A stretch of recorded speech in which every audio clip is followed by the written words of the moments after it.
Selamat pagi, selamat berjumpa lagi dalam video pembelajaran seni budaya pada hari ini. Hari ini kita masuk pada bab 3 tentang seni musik dengan judul menyanyikan lagu secara solo atau tunggal.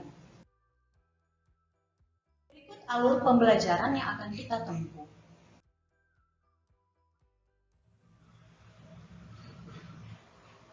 Pada bernyanyi solo atau tunggal ini ada dua bagian yang akan kita pelajari, yaitu jenis penampilan atau vokal solo atau tunggal, lalu kemudian ada latihan improvisasi lagu secara solo atau tunggal. Masing-masing bagian ini kita akan mempelajari tentang 3 materi, yaitu materi vokal, teknik vokal, penampilan, lalu kemudian ritmis, melodis, dan ekspresi.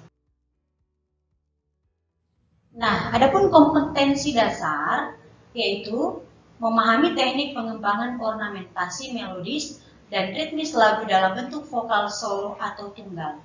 Dengan tujuan pembelajaran, siswa mampu menentukan materi vokal yang dimilikinya dan siswa mampu menjelaskan serta melaksanakan teknik vokal yang baik.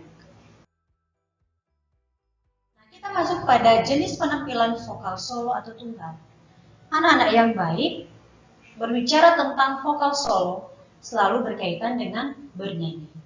Nah, bernyanyi ini merupakan aktivitas yang menyenangkan bagi siapa saja yang sedang bahagia, sedang sedih, ataupun dalam keadaan yang tidak menentu. Karena dengan bernyanyi, hati menjadi terwakilkan lewat alunan musik dan lirik lagu yang indah. Kadang kita bernyanyi di kamar mandi misalnya, walaupun suara kita nggak terlalu bagus, tapi tetap saja ada keinginan kita untuk mengekspresikan sesuatu ya lewat lagu atau lewat kita bernyanyi. Ada beberapa jenis penampilan bernyanyi yang sering kita lihat di televisi ataupun di YouTube ataupun secara langsung di sebuah panggung. Nah, ada yang bernyanyi sendiri dengan diiringi musik dari CD atau dari instrumen lain ya yang bisa kita peroleh dari sumber-sumber pada YouTube lah. Lalu ada juga yang tampil dengan band lengkap. Ada juga yang bernyanyi secara bersama-sama lebih dari 2 orang. Nah, anak-anak, semua penampilan tersebut tentunya memiliki keunikan dan sisi menarik yang berbeda. Karena memang dari segi persiapan dan sarana pun akan memiliki detail yang berbeda di setiap jenis penampilannya. Jenis penampilan vokal solo atau tunggal ini seringkali dinilai penampilan yang paling sederhana dan tidak banyak membutuhkan banyak sarana dan prasarana. Padahal sebenarnya sama saja. Setiap penampilan vokal solo justru memiliki beban yang lebih berat. Karena apa? Seluruh keberhasilan penampilannya itu sangat tergantung kepada sang vokalis atau penyanyi itu sendiri.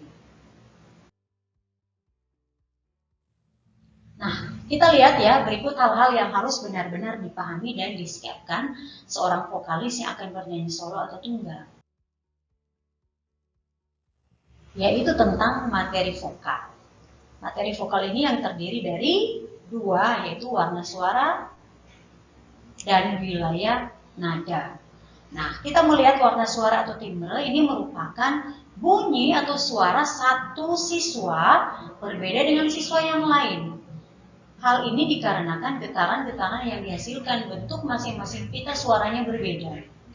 Perbedaan ukuran pita suara merupakan pemberian dari Tuhan yang akan menghasilkan frekuensi suara masing-masing juga. Di mana dari perbedaan inilah dihasilkan warna suara yang berbeda.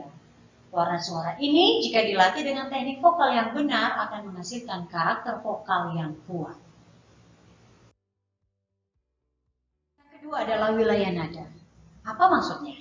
Nah, wilayah nada merupakan kemampuan seseorang dalam mencapai ketinggian dan rendahnya nada, menyebabkan seseorang memiliki wilayah nada tertentu. Setiap orang memiliki wilayah nada yang berbeda-beda sesuai dengan ketebalan pita suara yang dimiliki, juga upaya seseorang itu dalam mengolah teknik vokal. Ya, jadi sebenarnya walaupun mungkin ya suara kita tidak tinggi-tinggi amat, Tetapi kalau kita latih terus-menerus ya, dengan intens ya, mungkin ya bisa menghasilkan teknik vokal yang keren. Dengan kata lain, wilayah nada seseorang bisa bertambah dan berkurang sesuai dengan intensitasnya dalam berlatih olah vokal. Kita lihat pengelompokan wilayah nada sesuai dengan Oke, yang pertama adalah suara anak-anak. Jadi wilayah suara anak-anak ini adalah wilayah nada suara laki-laki dan perempuan pada usia anak-anak. Ini biasanya mempunyai ketinggian yang sama.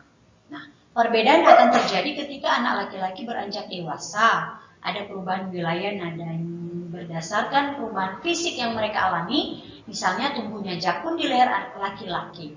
Biasanya untuk tingkat SMP sudah mulai beranjak dewasa pada kelas 9 ya. Suara pria itu sudah sangat berbeda dengan waktu masih kelas 7.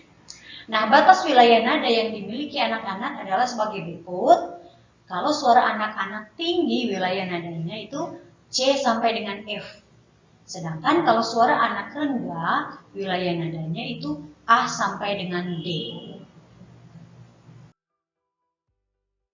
Suara wanita. Suara wanita ini terdiri dari 3 jenis, yaitu sopran yang adalah suara tinggi wanita, kemudian mezzo-sopran yang adalah suara sedang wanita, dan alto adalah suara rendah wanita. Nah, wilayah nada dari sopran itu C sampai dengan A. Kemudian suara sedang wanita, wilayah nadanya adalah A sampai dengan F, dan suara nada wanita, wilayah nadanya adalah F sampai dengan D. Lalu yang ketiga adalah suara pria juga terdiri dari 3 jenis. Yang pertama adalah tenor, suara pria tinggi atau suara tinggi pria, lalu kemudian ada bariton atau suara sedang pria, dan bass adalah suara rendah pria. Wilayah nada dari tenor adalah C sampai dengan A, lalu untuk wilayah nada bariton A sampai dengan F, dan suara bass ya, wilayah nadanya adalah F sampai dengan D. Baik anak-anak, jadi pengetahuan tentang wilayah nada ini harus benar-benar kalian ketahui di dalam bernyanyi ya. Jangan sampai kalian memaksakan menyanyikan lagu dengan nada dasar yang di luar jangkauan wilayah nada yang dimilikinya. Jika dipaksakan, maka suara akan terdengar sumbang, bisa fals, bahkan bisa merusak pita suara. Nah, untuk mengecek wilayah nada kalian dapat menggunakan alat musik piano atau keyboard dengan panduan seperti gambar di bawah ini. Seperti ini anak-anak ya.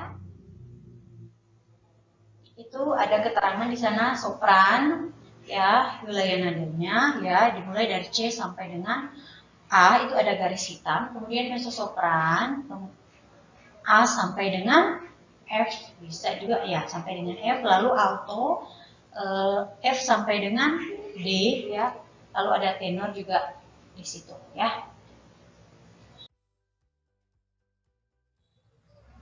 Nah, ini ada contoh lagu The Massive dengan judul Jangan Menyerah. Ibu rasa kalian sudah tahu ya lagu ini, bisa kalian latih di rumah. Ya, di sini ada not angka, kemudian yang tadi ada not balok. Bisa kamu latih di rumah ya. Dan nanti ibu akan tes satu persatu. Ya, oke. Terima kasih anak-anak untuk waktu kalian dalam pembelajaran pada hari ini. Sampai jumpa.